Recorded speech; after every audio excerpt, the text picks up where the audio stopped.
Hey, what's up, guys? So, MIA's new album is also an End Times album. So, the first song is called Trumpet, which we know what that is. And it's talking about the sevens in the Bible. It talks about 7 seals, and that's what starts all the troubles. It talks about the 7 trumpets, the 7 lampstands, the 7 churches, things like that, right? Then the album itself is actually constructed almost as Revelation is.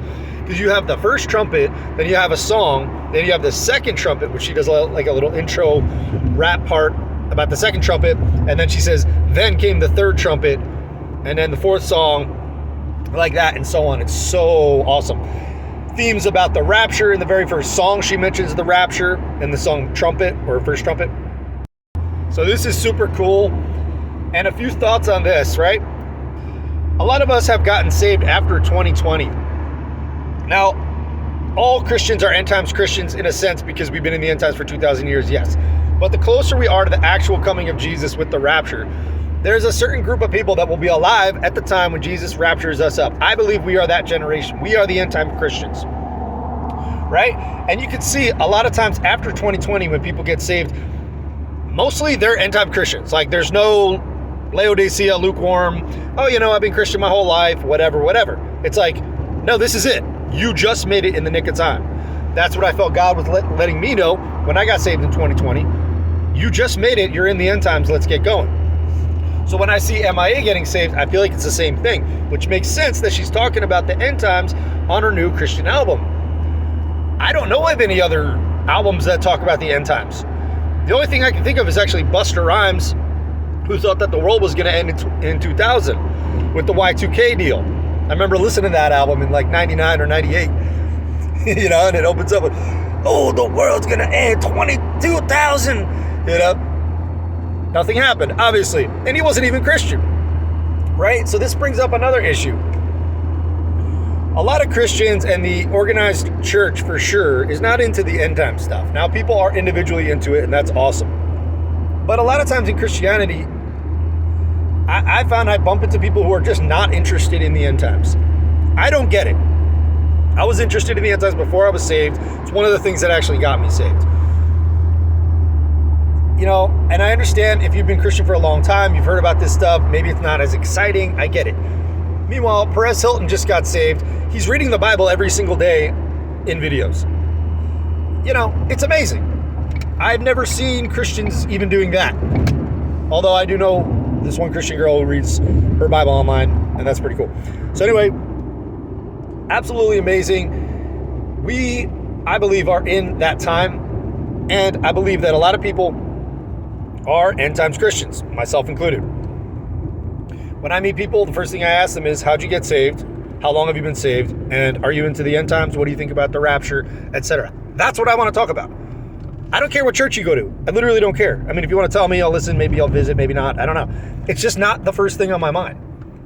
It just doesn't really matter to me, right? Now, I might ask, like, what's your denomination? That would be another question. That's interesting to me as far as theology is concerned. Now, another thing that had me thinking about was, I hear MIA's voice, and it's very unique. Although she does sound like a little bit like Charli XCX, which is probably another reason why I love this album so much and I'm so excited. Because it's almost like Charli XCX just got saved. Because I never realized how much MIA sounds like her. I guess she lived in England also, so she has that English accent. And it's almost like a two for one, right? It's like I'm listening to Charli sing about Jesus. It's so cool. So, as far as the voice though, right? I was just thinking in general, how people's voices, like the sound of their voice, musicians, singers, are so unique. And I was thinking about even people who are not famous. If I heard them sing, I would know their voice once I understood it. And it's literally a unique sound from any other voice, right? Lauren Daigle, unique voice. Now, yes, she does sound a little bit like Adele, okay? She might even be trying to sound like Adele. I don't know. Right? A lot of times in the Christian, on K-Love and stuff, they have these Christian versions of what sounds like another artist. Okay, fine. But still, even with Adele and Lauren, you can hear, if you really listen, you can tell the differences, right? So this had me thinking. I never really realized that. Everybody has a unique sound of voice, and I think it's true that just like nobody has the same exact face or the same exact fingerprints rather, I think it's the same with the human voice, especially artists. It's really amazing. Like, everybody's unique, right? And so that lends itself to the idea that use your voice, right? Use your unique individual personality. Nobody else has your personality, your talents, your everything. Everything about you is unique, right? Essentially. And so use it. Be that unique being. Be that snowflake. That sounds bad. Because that word has been co-opted by politics. That's like a negative term now. You don't want to be a snowflake. But be you for God. Be you for the kingdom. And when you get to heaven, you're going to be doing the same thing. You're going to be being you, doing what you do best, what you love to do for God. So, just want to talk about that, guys. It's interesting. End times Christianity. This is it. And, end times topics in general are super popular amongst people. This is what people want to hear about. And isn't it interesting that in the churches, that's exactly what they're not talking about. And if they do talk about it, it's some, mealy-mouth thing that's just, and they'll come to the wrong conclusion. That's the other thing. They'll come to the wrong conclusion about what's happening. So, love you guys. Keep coming back. Jesus loves you. Let me know what you think in the comments. I haven't even listened to the whole album yet. I can't even get through it without making another video.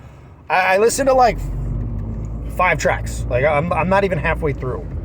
Okay, the third or fourth song is called Sacred Heart, which was my best friend Richie, who just passed.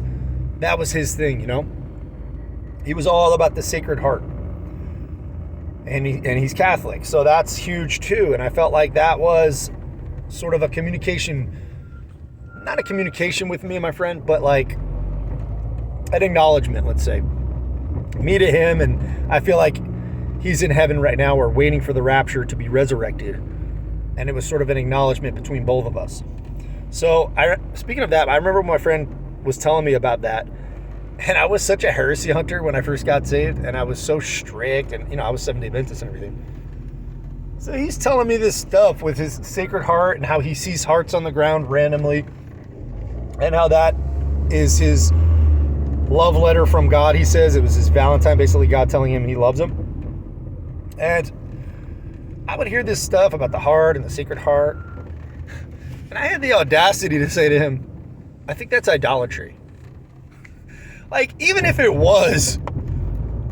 Anyway, and still, maybe I do that. Maybe I still speak out of turn when I shouldn't about people's walks and things they believe, But I've definitely chilled out a lot. Love you guys. Keep coming back. Jesus loves you. Let me know. Peace.